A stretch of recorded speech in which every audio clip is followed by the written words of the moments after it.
को स्टार्ट करते हैं। इससे पहले जो ना ये पार्ट 3 वीडियो है, इससे पहले मैंने पार्ट 1 और पार्ट 2 के वीडियो में अनुक्रम एंड श्रेणी का थ्योरी बताया है। यदि आप उसको नहीं देखें हैं तो उसको जाके देख लीजिए, प्ले लिस्ट में दिया गया है।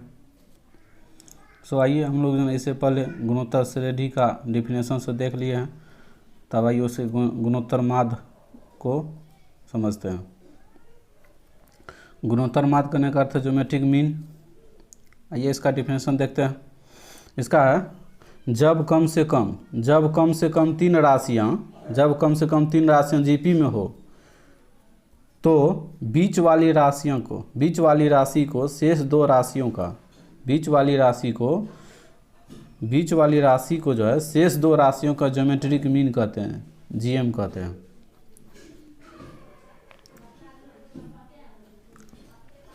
अथवा इसी का दूसरा डिफिनेशन है किसी जीपी के दोनों किनारे वाले राशियों को छोड़कर बीच वाली सभी राशियों को जीएम कहते हैं, ज्योमेट्रिक मीन कहते हैं। ये दूसरा परिभाषा हो गया। किसी जीपी के दोनों किनारे वाले राशियों को छोड़कर बीच वाली सभी राशियों को ज्योमेट्रिक मीन कहते हैं। आइए अब हम लोग जो ना इसका एग्जांपल देखते हैं।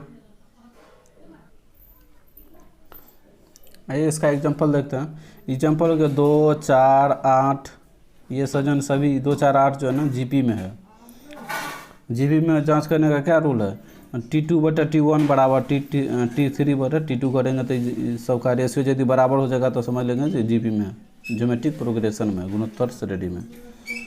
तो इसमें जो है ना 2 और 8 के बीच जो है ना जीएम ज्योमेट्रिक मीन क्या है? 4, एक जीएम 4 हुआ। तो इसमें जो है ना 2 और 8 के बीच में एक ही संख्या है 4, इसलिए इसका ज्योमेट्रिक मीन क्या होगा? 4 हो जाएगा। अब इसमें अगला एग्जांपल है 1, 3, 9, 27, 81 आर इन जीपी। तो इसमें जो है ना 1 और 81 के बीच यानी दो संख्याओं के बीच ही होगा। तो दो संख्या यानी 1 और 81 के बीच जो ना 3 जीएम्स, इसमें 3 संख्या इसलिए इसमें 3 जीएम्स, इसमें 1 था इसलिए 1 जीएम। तो इसमें होगा 3, 9, 27 हुआ। अब आइए हम लोग जो ना अगला देखते हैं। तो इसका हम लोग का अगला थ्योरम है, गुणोत्तर माध्य के बाद जो ना थ्योरम है, दो संख्याओं के बीच एक जीएम ज्ञात करें। दो संख्याओं के बीच यदि कहेगा निकालने के लिए ज्योमेट्रिक मीन, तो किस फार्मूला से निकालेंगे उसको निकालना है। तो आइए हम लोग उस फार्मूला को निकालते हैं। तो माना कि दो संख्या ए और बी के बीच जो है ना एक जीएम, बीच में एक जीएम कौन है? ज्योमेट्रिक मीन जी है, कैपिटल जी। तब आइए हम लोग जो ना जानते हैं तो ए और बी के बीच में है, तो इसमें ले लेंगे ए, बीच में जी लेंगे, बी, आर इन जीपी, ये सब जो है ना जीपी में है। तो अब हो जाएगा जीपी का रूल है T2/T1, तो जी ए हो जाएगा बराबर T3/T2, तो B/G हो जाएगा। इधर से मल्टीपुल करेंगे तो G² हो जाएगा, G² बराबर ए बी हो जाएगा। तो G² बराबर ए बी, तो यहाँ से जी निकल जाएगा। यहाँ से जो जी निकलेगा तो जी बराबर स्क्वायर इस साइड आएगा तो रूट में आ जाएगा, तो रूट ए भी हो जाएगा।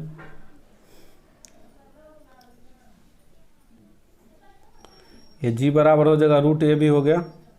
तो यानी ए और बी के बीच जो है ना एक जीएम बराबर ये ज्योमेट्रिक मीन जो है ना रूट ए बी हुआ।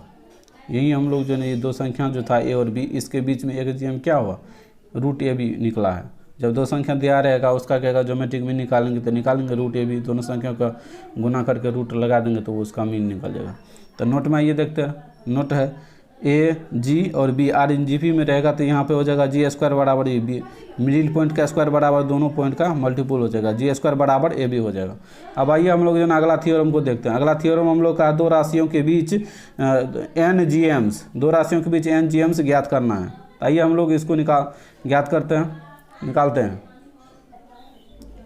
तो आइए माना कि दो संख्या ए और बी के बीच जो है ना n GMs कौन कौन है? G1, G2, G3, G4 सोन Gn तक। चूँकि n GMs है तो इसमें एक GM था तो कैपिटल G लिए थे, अब n GMs है तो यहीं इसमें G1, G2, G3, G4 सोन Gn तक हो गया, एन जी एम्स हो, तो परिभाषा से, परिभाषा क्या कहता है, ए और बी के बीच में इसको डाल देंगे, ये जो एन जी एम्स है, तो A G1 G2 G3 G4 so on GN comma B are in, ये GP में हो गया, ये GP में होगा तब GP वाला रूल निकाले, माना कि इसमें जो है ना कॉमन रेशियो CR जो है ना कॉमन रेशियो बराबर R हो जाएगा, इसमें जो है ना B, ये जो है B बराबर हो जाएगा, इसमें n टर्म है तो n पर B बराबर हो जाएगा n+2वां पद, B बराबर हो जाएगा n+2वां पद, n+2वां पद कैसे निकालेंगे, तो वो जो है ना क्या कहते हैं AP के फॉर्मूला से निकालें, B बराबर हो जाएगा A, ये GP का है तो GP का TN निकाल दें, TN+2 निकालेंगे तो क्या हो जाएगा A इंटू R पर पावर n+2 -1 हो जाएगा, n-1 होता है, GP का जो TN क्या होता है A इंटू R पर पावर n-1 होता है, तो n के जगह इसमें n+2 है तो उसमें से 1 घटा देंगे, तो यहाँ पे हो जाएगा अभी जो निकलेगा तो B बराबर A इंटू R पर पावर n+2 -1 हो जाएगा, तो अब क्या हो जाएगा, तो B बराबर हो जाएगा A इंटू R पर पावर n+1 बच जाएगा, 2 में से 1 घटेगा तो 1 बच जाएगा यहाँ पे। अब आइए यहाँ से जो ना A को जो इस साइड ले आते, B/A बराबर हो जाएगा R पर पावर n+1, आइए देखते हैं, तो अब हो जाएगा B/A बराबर हो जाएगा R पर पावर n+1, तो यहाँ से R का हम लोग निकाले CR निकाल, चूँकि हम लोग माने थे कॉमन रेशियो CR बराबर R माने थे, तो R का मान यहाँ से निकल जाएगा तो क्या हो जाएगा, तो R बराबर हो जाएगा B/A, इधर जो ना पावर है, पावर ये n+1 है तो उधर जाके इसका 1/, में आ जाएगा, तो वो B/A पावर हो जाएगा 1/n+1, ये सूत्र हो गया। जहाँ n जो है ना माध्ययों की संख्या है, जहाँ n जो है ना माध्य की संख्या है, तब आइए इसी फार्मूला से हम लोग निकालते हैं, तो अब जो है ना G1 बराबर कैपिटल G1 G2 Gn तक हम लोग को निकालना, उसके बाद तो निकल जाएगा, तो G1 बराबर हो जाएगा T2, G1 जो ना दूसरा पद है, तो T2 बराबर होता है AR होता है, तो ये ज्योमेट्रिक मीन का Tn क्या होता है, Tn बराबर A इंटू R पर पावर n-1 होता है, तो n-1 n के जगह इसमें 2 है तो 2 - 1 होता है 1 हो जाएगा, तो R पर पावर AR हो जाएगा, तो इंटू अब इसमें जो ना AR के जगह हम लोग ये वाला रख देंगे तो B/A पर पावर होल हो जाएगा 1/n+1। अब इसमें G2 यानी दूसरा G2 बराबर हो जाएगा T3, तीसरा पद है, तो इसमें हो जाएगा AR², ये अब सीरीज में चलेगा, तो R पर पावर 1 R पर पावर 2 R पर पावर 3 चलेगा, ये सीरीज हो गया, तो अब हो जाएगा A इंटू B/A पर पावर ये 2 हो जाएगा, n+1 हो जाएगा बटे में। अब तीसरा पद G3 बराबर T4 हो जाएगा, T4 निकालेंगे तो GP के पद से TN पद से निकालेंगे तो A इंटू R पर पावर 3 हो जाएगा, तो A तो इसमें है ये है, A का मान बस ये रह जाएगा। अब R का मान यहाँ से रख देंगे, तो R का मान रखेंगे B/A पर पावर 3/n+1 हो जाएगा। इसी तरह चलेगा स्वान, इसी तरह जो ना अब G1 G2 G3 निकल गया तो G4 निकलेगा स्वान। अब Gn हम लोग निकालना है तब लास्ट में इसी फार्मूला का यूज करके, तो अब हो जाएगा स्वान Gn बराबर हो जाएगा G, यहाँ पे इससे एक टर्म आगे होता तो Gn बराबर, जैसे G2 लिए थे तो T3 हुआ था, तो Gn लेंगे तो Tn+1 हो जाएगा, तो इस सब GP के Tn से n पद से निकालेंगे, ये फार्मूला A इंटू R पर पावर n हो जाएगा, तो अब हो जाएगा A इंटू R का मान हम लोग निकालेंगे B/A पर पावर n बटे n+1, ये सूत्र हो गया। यही जो है ना यही A और B के बीच n GMs हुआ, ज्योमेट्रिक मीन्स हुआ A और B के बीच n GMs, एक GMs और जो है ना n GMs, ये निकल गया। अब हम लोग का अगला थ्योरम है दो संख्याओं के बीच AM यानी अर्थमेटिक मीन और GM ज्योमेट्रिक मीन के बीच जो है ना संबंध हम लोग को ज्ञात करना है, यानी समांतर माध्य और जो है ना गुणोत्तर माध्य के बीच जो है हम लोग को संबंध रिलेशन निकालना है। क्या संबंध, आइए हम लोग उसको निकालते हैं। प्रूफ हो जाएगा, माना कि दो संख्याओं A और B के बीच जो है ना के बीच का AM तथा GM क्रमशः AM जो अर्थमेटिक मीन कैपिटल हो जाएगा और ज्योमेट्रिक मीन कैपिटल G हो जाएगा। तो अब हो जाएगा वहाँ से अर्थमेटिक मीन क्या होता है, जब दो संख्याओं के बीच कहेगा यानी A और B के बीच कहेगा तो A+B/2 यानी दोनों का योग बटा 2 होता है अर्थमेटिक मीन में। यानी समांतर माध्य कैसे निकलता है, यानी बीचला बराबर दोनों का योग बटा 2 होता है, A+B/2 हो जाएगा। इसको समीकरण 1 मान लेंगे, अब आइए हम लोग आगे बढ़ते हैं। अब जो है ना जी बराबर हो जाएगा, जी बराबर रूट ए बी हम लोग अभी जस्ट निकाले हैं। ज्योमेट्रिक मीन क्या होता है, रूट ए बी एक, जब एक ज्योमेट्रिक मीन कहेगा दो संख्याओं के बीच तो ये होता है रूट ए बी होता है। समीकरण 2 इसको मान लेंगे। अब जो ना ए समीकरण 1 में से समीकरण 2 को घटाएंगे तो अब हो जाएगा ए माइनस जी, लेफ्ट साइड का हो जाएगा ए माइनस कैपिटल जी, अब बराबर हो जाएगा ए प्लस बी बटा 2 माइनस रूट ए बी। तो अब हो जाएगा अगला स्टेप हो जाएगा ए माइनस जी बराबर हो जाएगा, इससे एलसीएम होगा तो क्या हो ए प्लस बी, ये 2 से इधर मल्टीपल 2 रूट ए बी हो जाएगा। अब यहाँ पे फार्मूला पे ये वाला बैठ जाएगा, क्या होता है रूट यानी A square A minus B का होल स्क्वायर तो A square plus B square minus 2 A B होता है। तो यहाँ पे रूट ए और रूट बी का हो जाएगा, एक जगह इसमें रूट ए होगा, बी की जगह रूट बी होगा। तो ए माइनस जी बराबर हो जाएगा ए रूट ए माइनस रूट बी का होल स्क्वायर बटा 2 हो जाएगा।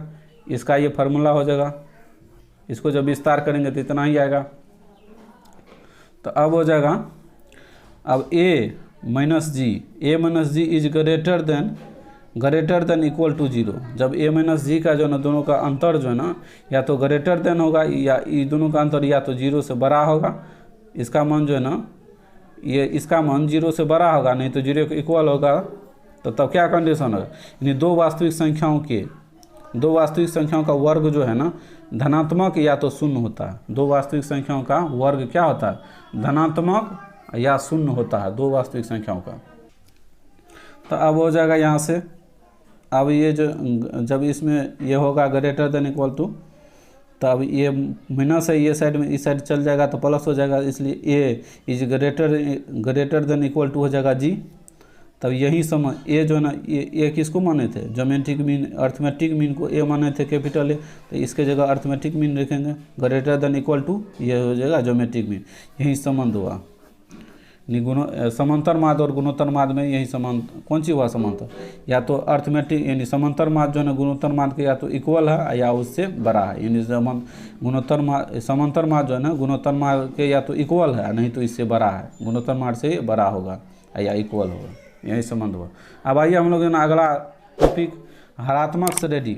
हरात्मक श्रेणी करने का अर्थ है हार्मोनिक प्रोग्रेशन। ये हरात्मक श्रेणी जो ना एपी का ही उल्टा है, यानी रिवर्स है, एपी का ही उल्टा ये होता है हरात्मक श्रेणी।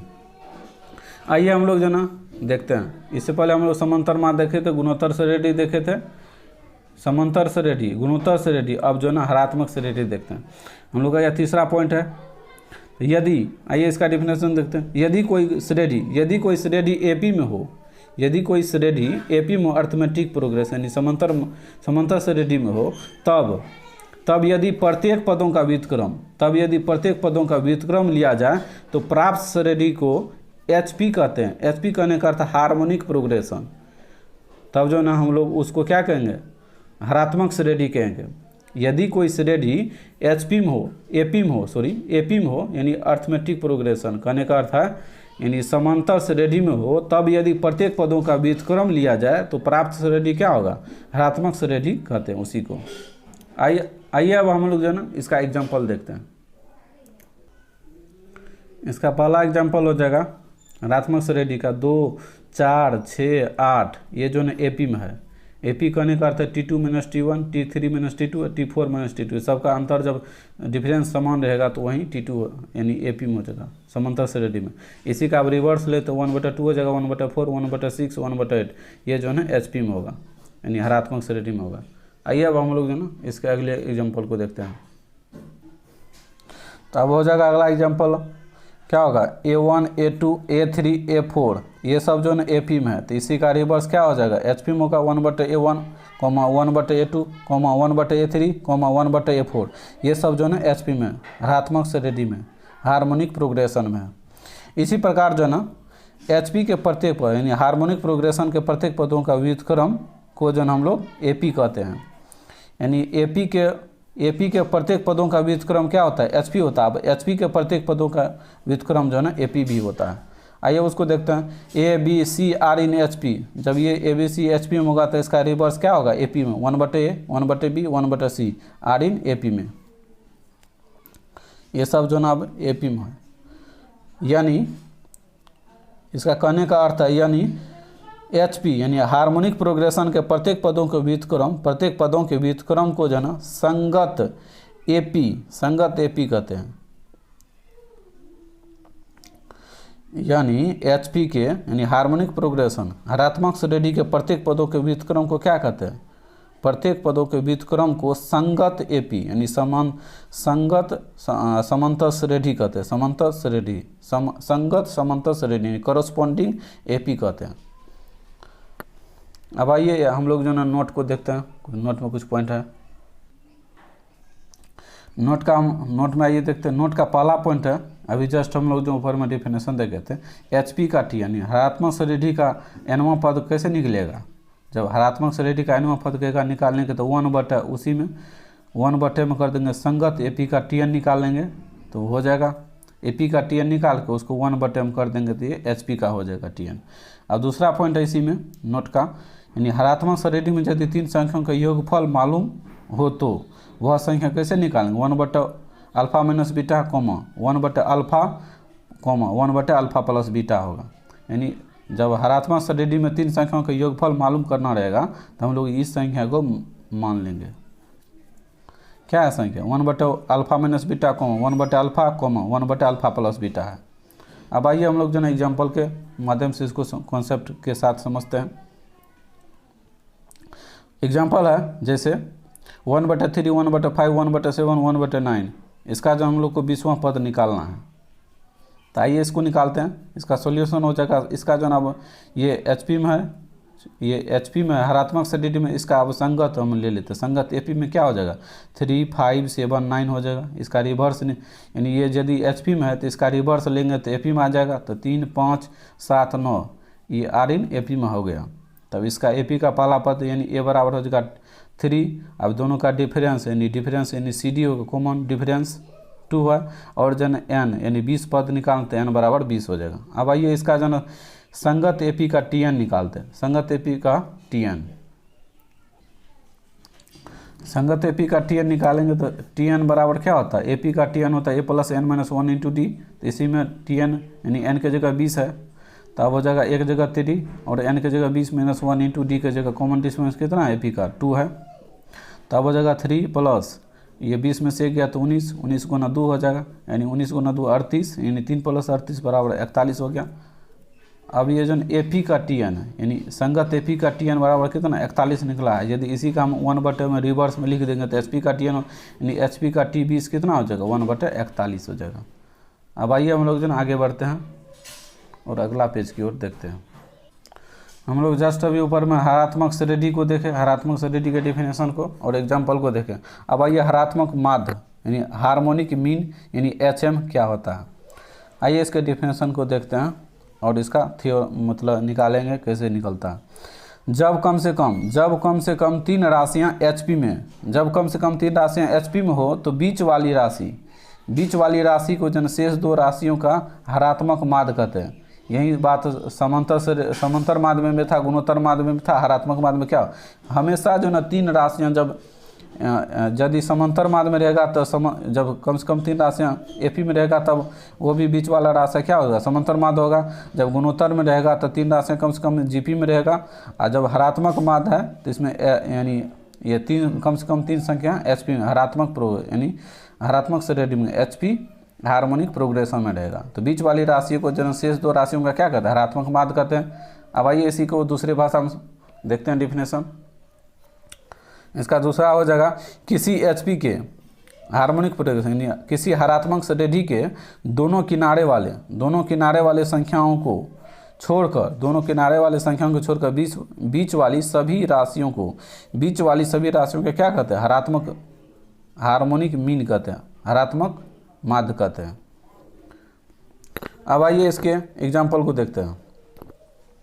एग्जाम्पल है 1/2, 1/4, 1/6। ये जो है HP में है, हरात्मक श्रेणी में ये है। तब जब इसका हम लोग जो ना निकालेंगे, इसका हरात्मक ये श्रेणी में, तब हरात्मक माध्य कैसे निकलेगा? ये जो 1/2 और 1/6 के बीच वाला पद जो होगा वो हरात्मक माध्य कहलाएगा। अब हो जाएगा तो यहाँ पे 1/2 1/4 1/2 और 1/6 के बीच में क्या है, 1/2 और 1/6 के बीच जो है ना एक हार्मोनिक मीन यानी हरात्मक माध्य क्या होगा, 1/4 होगा। अब आइए दूसरे एग्जांपल को देखते हैं। 1/3 1/5 1/7 1/9 1/11 ये जो है ना HP में है। तब इसमें 1/3 और 1/11 के बीच में जो भी होगा तो वो हरात्मक माध्य कहलाएगा। 1/3 और 1/11 के बीच जो है ना 3 HMs यानी 3 गो कौन कौन, 1/5 1/7 और 1/9 ये हो गया हरात्मक माध्य। 1/5 1/7 और 1/9 ये जो है ना हरात्मक माध्य हो गया। अब आइए हम लोग जो है ना इसके हरात्मक माध्य का फार्मूला निकालते हैं। जब दो राशियों के बीच एक HM निकालना होगा या NAM निकालना होगा तो उसको देखते हैं। तो अगला थ्योरम है हम लोग का, दो राशियों के बीच जो है ना एक HM यानी हरात्मक माध्य निकालना है, हार्मोनिक मीन निकालना है। दो राशियाँ यदि A और B रहेगा, कोई भी राशि रह सकता है, उसके बीच में हम लोग को हरात्मक माध्य निकालेंगे। आइए उसको फार्मूला को निकालते हैं, सॉल्व करते हैं। तो माना कि दो संख्याओं A और B के बीच एक HM हार्मोनिक मीन क्या है, कैपिटल H है। तो परिभाषा से इसके बीच में होगा तो A और B के बीच में तो A कैपिटल H B ये जो है HP में हरात्मक श्रेणी में है। तो हरात्मक श्रेणी में क्या होता है, इसका अब रिवर्स ले लेंगे तो AP में आ जाएगा 1/A 1/H 1/B R इन AP में हो जाएगा। जब AP में होता है तो ये बीच वाला टर्म जो होता है, बीच वाला टर्म बराबर दोनों का लास्ट वाला टर्म बटा हाफ होता है यानी 2 होता है। तो 1/H बराबर हो जाएगा 1/A प्लस 1/B बटा 2 यानी बीचला टर्म बराबर दोनों का टर्म बटा 2 होता है। अब आइए हम लोग जो ना आगे देखते हैं। तो अब यहाँ पे हो जाएगा 1/H बराबर, यहाँ जो LCM लेंगे तो क्या होगा B + A बटा AB, B + A बटा AB है, ये का होल बटे में क्या है 2 है। तब ये अब हो जाएगा तो 1/H बराबर हो जाएगा B बटा A, ये AB तो निचला टर्म है तो ये 2AB हो जाएगा नीचे में। अब आइए हम लोग जो ना अगला पेज की ओर आगे बढ़ते हैं। उसमें था 1/H बराबर था AB बटा 2AB, तो H बराबर हो जाएगा, जब रिवर्स लेंगे तो 2AB बटा A + B हो जाएगा। यही हम लोग जो हरात्मक माध्य निकल गया है। तो यही A और B के बीच जो है ना एक हरात्मक मान माध्य जो है ना निकल गया। तो H बराबर क्या हो, कैपिटल H बराबर 2AB बटा A + B हो जाएगा। अब आइए हम लोग जो है ना दो संख्याओं के बीच जो है ना NHMs यानी N जो है ना हार्मोनिक मीन्स को निकालते हैं। आइए निकालते हैं इसको, इसका फार्मूला कैसे होता है। जैसे इसी प्रकार होगा तो N यहाँ पे एक था, इसमें NHMs निकलेगा। तो अब आइए प्रूफ, माना कि जो है दो संख्याओं A और B के बीच जो है, दो संख्याओं A और B के बीच NHMs क्या हुआ, NHMs उसमें एक था तो इसलिए कैपिटल H माने थे। इसमें हो जाएगा H1 H2 H3 Sohan HM तक जाएगा। ये हो गया दो संख्या A और B के बीच हुआ। तो आइए तो परिभाषा से क्या हो जाएगा, तो बीच में है तो बीच में होगा तो क्या, A और B के बीच में ये H1 से लेकर HM तक रख देंगे, तब उसका निकालेंगे। तो अब हो जाएगा A और B के बीच में रखना है सबको, A H1 H2 H3 Sohan HN B R in HP हो गया। तब इसी का रिवर्स लेंगे तो क्या होगा, AP में होगा 1/A 1/H1 1/H2 1/H3 Sohan 1/HN 1/B R इन AP, ये सब जो ना अब AP में हो गया। तो माना कि CD कॉमन डिफरेंस AP का क्या है, स्मॉल d मान ली है। तो अब D बराबर हो जाएगा, इसका डिफरेंस निकालते हैं तो कैसे होता है, HP का जो D निकालते हैं तो B - A बटे N + 1 होता है। तो 1/B - 1/A बटे N + 1, जितना टर्म है उससे एक अधिक। तो अब हो जाएगा D बराबर हो जाएगा, इसका एलसीएम निकालेंगे तो A - B बटे AB का होल बटे में हो जाएगा N + 1, का होल बटे में N + 1 हो जाएगा। अब आइए हम लोग आगे बढ़ते हैं। तो अब हो जाएगा D बराबर हो जाएगा क्या, ये नीचे वाला टर्म है AB, ये इसमें मल्टीपल हो जाएगा। D बराबर हो जाएगा A - B बटे AB इंटू N + 1।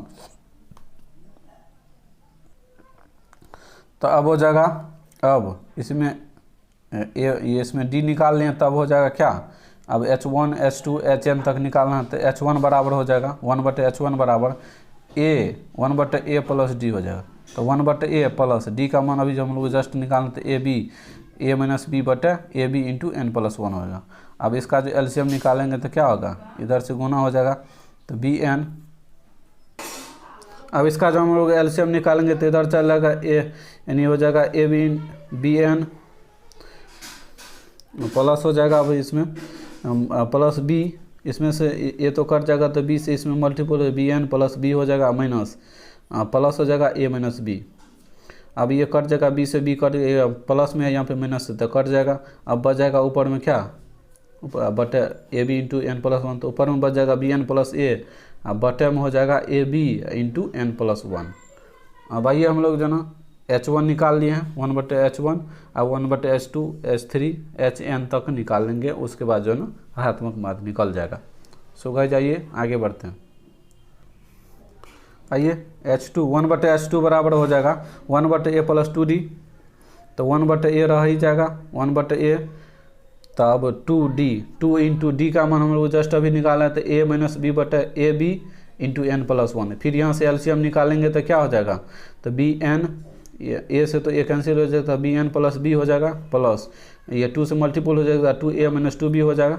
अब यहाँ से एक बी है और यहाँ पे माइनस में है तो ये क्या हो जाएगा, नहीं तो पहले बी एन वाला को कॉमन ले लेते हैं, इसमें से क्या होगा कॉमन हो जाएगा बी, तो हो जाएगा एन माइनस 1 बच जाएगा यहाँ से,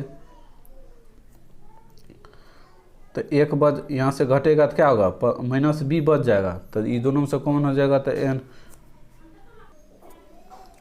तो अब यहाँ पे हो जाएगा बी एन, यहाँ पे बी था यहाँ पे माइनस 2b है तो एक माइनस बी बच जाएगा, तो बी एन माइनस बी, ये से बी कॉमन लेंगे तो एन माइनस 1 हो जाएगा प्लस 2a, अब बटे A B into N plus 1। अब आइए 1/H2 निकल गया 1/H3 निकालते हैं, 1/H3 1/a प्लस 3d, तो 1/a हो जाएगा प्लस 3, डी का मान क्या हो जाएगा a माइनस बी बटे A B into N plus 1। फिर यहाँ से एलसीएम निकालेंगे तो हो जाएगा B N plus B plus ये 3 से गुना हो जाएगा 3a माइनस 3b बटे A B into N plus 1।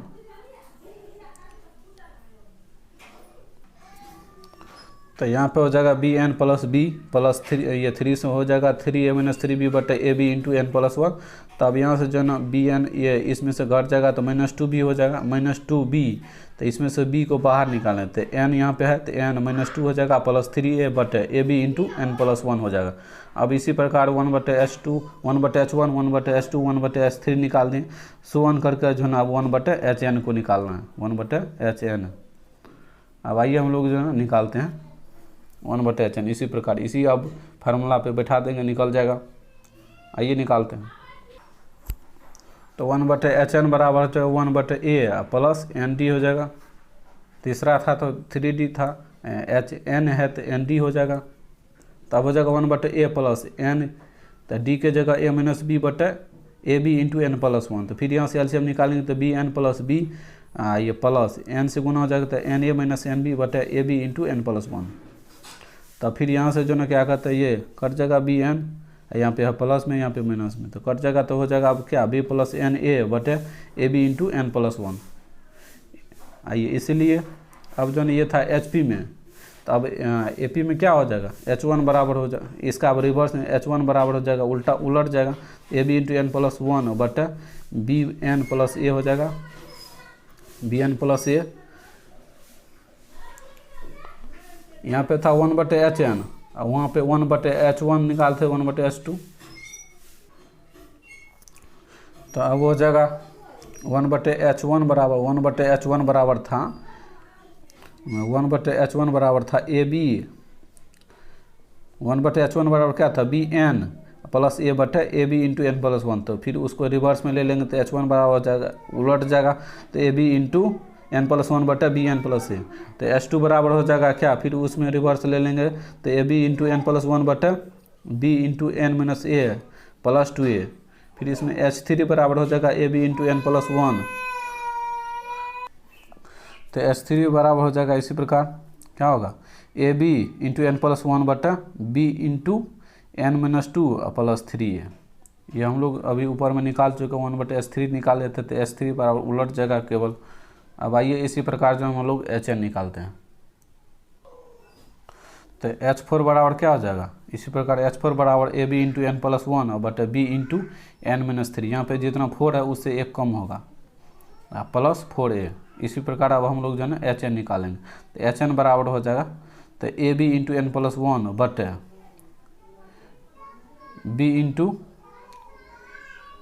N minus, यहाँ पे 4 था तो उससे 1 कम था 3, यहाँ पे n है तो अब हो जाएगा क्या, तब HN बराबर AB बटे AB इंटू एन प्लस 1 बटे B प्लस NA। यही जो है ना हम लोग का, यही A और B संख्या, दो संख्या जो था हम लोग A और B के बीच NHMs हुआ, ये प्रूव्ड हो गया। दो संख्या A और B के बीच जो हम लोग को एक HM निकालना था, NAMs निकालना था, HMs ये निकल गया। सो गाइज आई होप आप लोग को ये वीडियो अच्छा लगा हो, तो लाइक शेयर और कमेंट करना ना भूलें। Thank you. हम लोग मिलते हैं अगली वाली वीडियो में इससे नेक्स्ट टॉपिक लेकर के।